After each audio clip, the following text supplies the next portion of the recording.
Were you able to see people around you working on your body? No, a lot of people ask me that question, but Yeah. I hadn't like they called my death time, and I came back to life 2 minutes later, but I was in a coma and I can't remember it. But after watching your video, I realized that my mom turned me against my father. Yeah. Brandon, welcome to the show. You're on the air. Hi, JC. Hey, Brandon. I'd like to share a story with you. When I was 14 years old, I had a near-death life experience. And before that, I had a really difficult childhood, and I had a lot of problem before the accident happened. I broke my skull, and I was in a skate park. I broke my skull, and I was about to die. And at that moment, what I felt was like everything just, it was like a big pressure lift off my chest, and I had no more worries, no more inner conflict. It was like so much a warm feeling. I was ready to die. Like it was like I couldn't put words into the feeling at that moment, but it was like everything was gonna be okay, and I had no more sadness, no more anger. It was just like pure, pure, pure. And after that, I didn't die because they took me to the hospital, and I finally got through it, and I survived the accident. But after that accident, for I started like doing drugs, drinking alcohol, having sex, a lot of sex. Like I had a lot of sex with like anyone I could have sex with for a long period of time, and I and then I realized that the only thing I was trying to do is just I was trying to get that feeling back that I felt just before when I was dying at that moment, and I never could have that feeling back after everything I've tried. Wow. Are you still drinking and doing things like that too, or you stop? No, I stopped. You stop. And so, I stopped. so were you able to see people around you working on your body?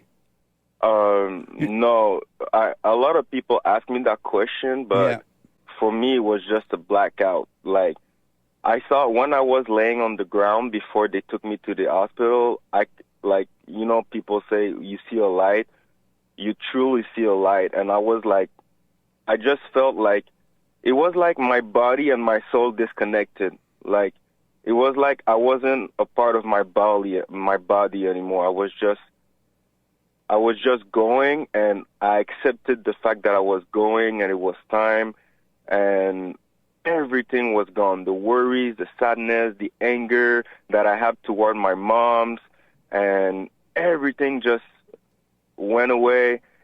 And Amazing. and then when I was at the hospital, I was in a coma for 2 weeks.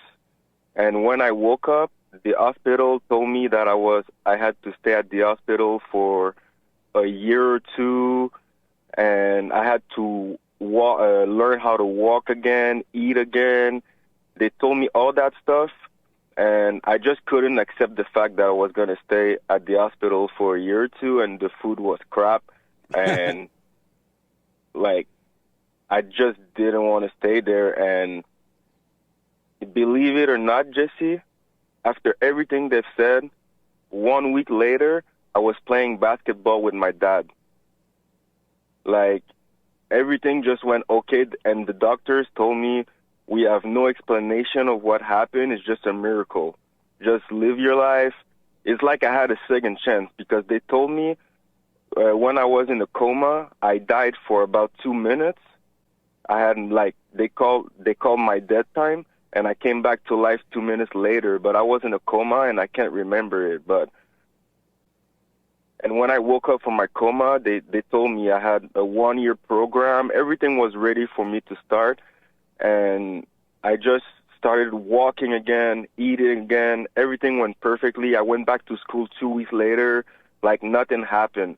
Amazing. And the doctors had no explanation. They just told me, oh, you know what, just go home and live your life. But they couldn't give me one single explanation of what happened. That's amazing, man. Amazing story. How old are you now? Right now, I'm 25, and it happened when I was 14 years old. That's amazing, man. It reminds me of what we were talking about earlier when we were talking about don't hold anything together because you're not your body, you're not your thoughts, you're not your emotions, you're none of the things you think you are. And if you just let go of everything and live your life, it reminds me of that when you talked about your experience. And that's the feeling I was trying to get back after that, through sex, alcohol, drugs, and I couldn't get it back, so it just made me angrier at the time because deep down I knew I wanted it back, but I couldn't, and it just made me angrier. And I used to be so emotional, Jesse, like so much emotional, just like my mother, and I was mama's boy, you know. Beta! Oh, Lord. I was such a beta, JC. I'm not kidding. Like, I'm your top one first caller beta ever, but before. Because I started watching your videos 2 years ago. Yeah. And it's funny how it started because at first I was so much angry at my father too. And my father never did anything to me, just to let you know. He never did anything to me. He was always there for us because we used to live with my mom before the age of 12, me and my sister. We both used to live with my mom, but my dad was always there for us. He would take us to a hockey game, football game, to dinner, party. He would buy us, like, food for my moms and me and my sister. He was always there for us, but I hated him so much. But I couldn't understand why. Because deep down I loved him. Yeah. But I really wanted a relationship with him, but I couldn't stop but hating him. And after watching your video, I realized that my mom turned me against my father. Yep.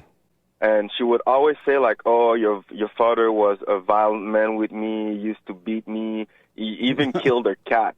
Like, he killed the cat because my mom was smoking and drinking while she was pregnant. So my dad took a cat and killed the cat in front of my mom because my mom loved the cat.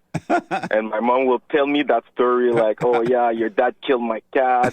He's crazy. No. So I really hated my father for that.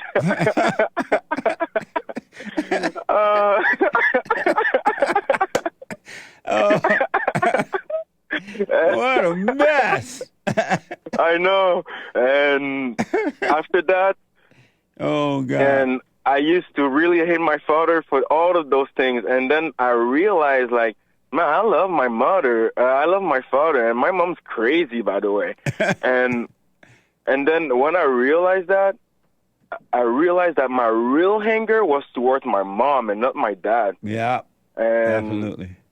Because I had so much hatred towards my mom.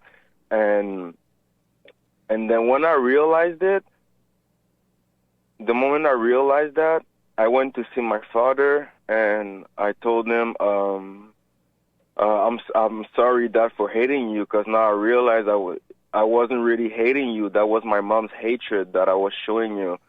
And when I went to forgive him, I said, I'm sorry for hating you for all that time. Now we're both adults, and I think it's time we move past this. And my dad actually, you know what he said to me? He said, wow, thank you, son, for forgiving me. I really appreciate it. Yeah. And then I went to my mom and I told her, like, I'm sorry, Mom, for resenting you because you turned me away from my father. She brought another man in her life after that, a stepfather, and he was violent. He used to hit my mom and all that stuff for like 10 years. and a lot of stuff happened with that guy. Yeah. And I hated my mom for that too, because she would always take his side, and she would like always put him first before us. And we've been through hell with my mom. Amazing. And I had to take care of my sisters too, because I have 4 little sisters, and I became the adult, you know. I had to work and pay for the food, Wow. pay for the cable, and I was only 16, like 16 or 17, and she brought that guy in her life when we were like 9 years old, when I was 9 years old. So let me ask this, because we're about to end the show going off. How are you doing right now? How is life right now?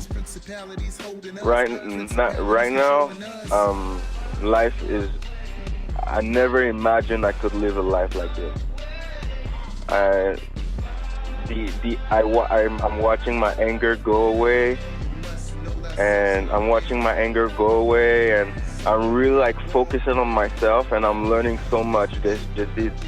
I realize it's so deep. Like now I know that all thoughts are all lies all the time. Yeah. But when I started watching my thoughts, I realized that all the anger, all the worries I have is not me. That's right. And now I can watch it, and I watch it go away, and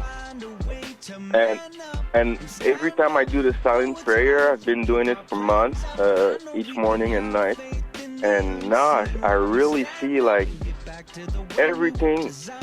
It's like, Brandon, so call me again, man. I want to finish this conversation, but the computer's going to cut us off. Call me again.